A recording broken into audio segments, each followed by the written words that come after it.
Bismillahirrahmanirrahim. Kita akan membaca dan membahas tentang Peraturan Menteri Pendidikan, Kebudayaan, Riset, dan Teknologi Republik Indonesia Nomor 12 Tahun 2024 tentang kurikulum pada pendidikan anak usia dini, jenjang pendidikan dasar, dan jenjang pendidikan menengah. Menimbang bahwa untuk membangun manusia merdeka yang beriman, bertakwa kepada Tuhan Yang Maha Esa dan berakhlak mulia, serta berkarakter Pancasila, pendidikan diarahkan untuk memberdayakan dan membangun kemandirian peserta didik dengan tetap mengakui hak dan kewenangan pendidik. B. Bahwa untuk mewujudkan pendidikan sebagaimana dimaksud dalam huruf A, diperlukan kurikulum yang mampu beradaptasi dengan kemajuan ilmu pengetahuan dan teknologi, perkembangan global, serta keragaman sosial dan budaya. C.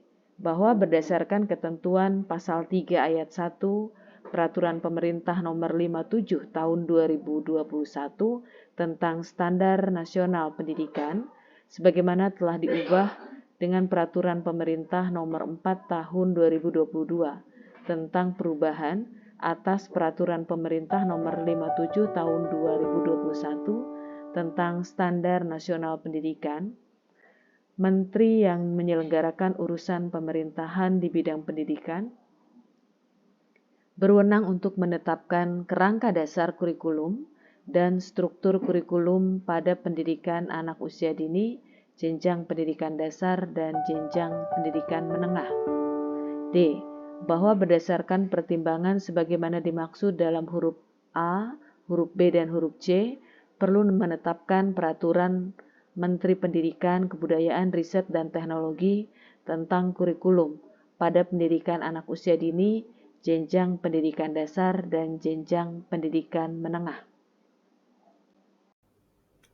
Kalau kita perhatikan dalam pertimbangan tersebut, bahwa yang pertama, pendidikan nanti akan diarahkan untuk memberdayakan dan membangun kemandirian peserta didik dengan tetap mengakui hak dan kewenangan pendidik. Jadi akan membicarakan tentang peserta didik, ya, arah pendidikan untuk peserta didik dan juga kewenangan pendidik. Yang kedua, kurikulum yang mampu beradaptasi. Nah, berarti yang dibicarakan nanti akan ada bagaimana kurikulum dikembangkan untuk mampu beradaptasi dengan kemajuan iptek, perkembangan global, serta keragaman sosial dan budaya. Yang ketiga, Menteri yang menyelenggarakan urusan pemerintahan di bidang pendidikan punya wewenang untuk menetapkan kerangka dasar kurikulum dan struktur kurikulum. Dan untuk itulah peraturan Menteri Pendidikan ini dibuat. Untuk bagian mengingat sebagai berikut.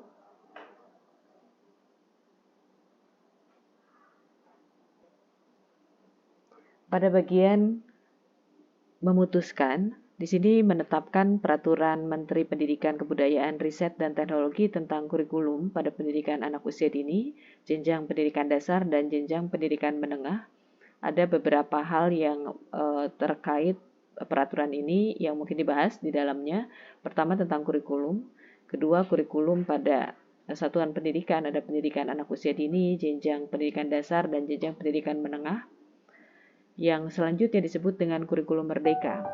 Yang ketiga ada penjelasan tentang peserta didik, keempat pendidik, kelima satuan pendidikan, keenam intrakurikuler, 7 kokurikuler, 8 ekstrakurikuler, 9 capaian pembelajaran, 10 fase, 11 penilaian, 12 menteri, 13 kementerian, 14 pemerintah daerah.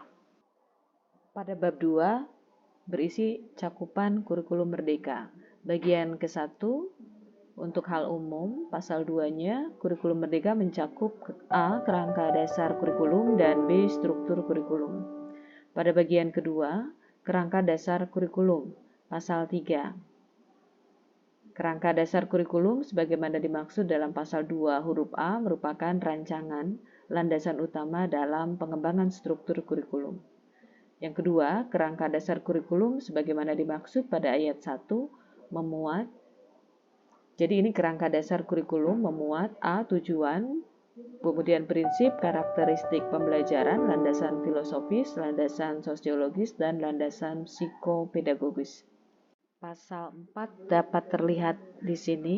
Kemudian pada bagian ketiga tentang struktur kurikulum, paragraf 1 mengenai hal umum, menjelaskan tentang struktur kurikulum itu apa, kemudian kompetensi, muatan pembelajaran, serta beban belajar.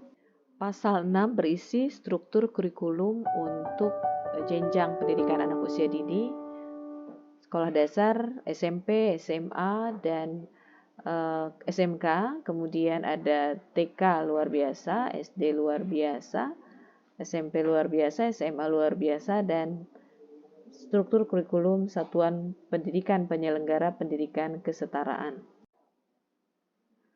Pada pasal 7 dijelaskan bahwa struktur kurikulum memuat intrakurikuler, kokurikuler, dan ekstrakurikuler. Intrakurikuler memuat kompetensi, muatan pembelajaran, dan beban belajar. Pada pasal 9 dijelaskan bahwa kompetensi dirumuskan dalam bentuk capaian pembelajaran. Capaian pembelajaran terdiri atas capaian pembelajaran pada fase pondasi pada pendidikan anak usia dini, kemudian capaian pembelajaran pada fase A untuk kelas 1 sampai kelas 2 sekolah dasar, madrasah ibtidaiyah, program paket A atau bentuk lain yang sederajat. Capaian pembelajaran pada fase B untuk kelas 3 sampai kelas 4 SD, MI, program paket A atau bentuk lain yang sederajat. Kemudian capaian pembelajaran pada fase C untuk kelas 5 sampai kelas 6 SD, MI, program paket A atau bentuk lain yang sederajat. Kemudian capaian pembelajaran pada fase D untuk kelas 7 sampai kelas 9 pada SMP, Madrasah Sanawiyah, program paket B atau bentuk lain yang sederajat. Capaian pembelajaran pada fase E untuk kelas 10, SMA, SMK, MA, Madrasah Aliyah Kejuruan, program paket C atau bentuk lain yang sederajat. Kemudian capaian pembelajaran pada fase F untuk kelas 11 sampai 12. Pada SMA, MA, program paket C atau bentuk lain yang sederajat. CP disusun untuk mencapai kompetensi peserta didik. Pasal 10 menjelaskan tentang CP bagi peserta didik berkebutuhan khusus. Untuk pasal 11 dijelaskan tentang CP pendidikan khusus tersebut ditetapkan oleh pejabat pimpinan tingkat madya yang melaksanakan tugas di bidang kurikulum. Pasal 11 ayat 2-nya menjelaskan bahwa CP untuk mata pelajaran kekhasan keagamaan berdasarkan penetapan oleh menteri yang menyelenggarakan urusan pemerintahan di bidang agama. Pada pasal 12, muatan pembelajaran pada pendidikan anak usia dini dirumuskan secara terintegrasi dengan kompetensi yang ingin dibangun. Pasal 13 menjelaskan muatan pembelajaran pada jenjang Dikdasmen yang dirumuskan dalam bentuk mata pelajaran. Pasal 14, mata pelajaran mengenai keahlian pada SMK atau Madrasah Aliyah Kejuruan mengacu pada program keahlian dan konsentrasi keahlian dalam spektrum keahlian yang ditetapkan oleh Menteri. Pasal 15, beban belajar dirumuskan dalam bentuk alokasi waktu dalam 1 tahun pelajaran. Pada paragraf 3 tentang kokurikuler, pasal 16-nya menjelaskan tentang kokurikuler yang memuat kompetensi, muatan pembelajaran, dan beban belajar. Pada paragraf 3 tentang kokurikuler, pasal 16-nya menjelaskan tentang kokurikuler yang memuat kompetensi, muatan pembelajaran, dan beban belajar. Kokurikuler dilaksanakan paling sedikit dalam bentuk proyek penguatan profil pelajar Pancasila. Kokurikuler dikecualikan pada pendidikan kesetaraan. Pada pendidikan kesetaraan dilaksanakan paling sedikit melalui pemberdayaan dan keterampilan berbasis profil pelajar Pancasila.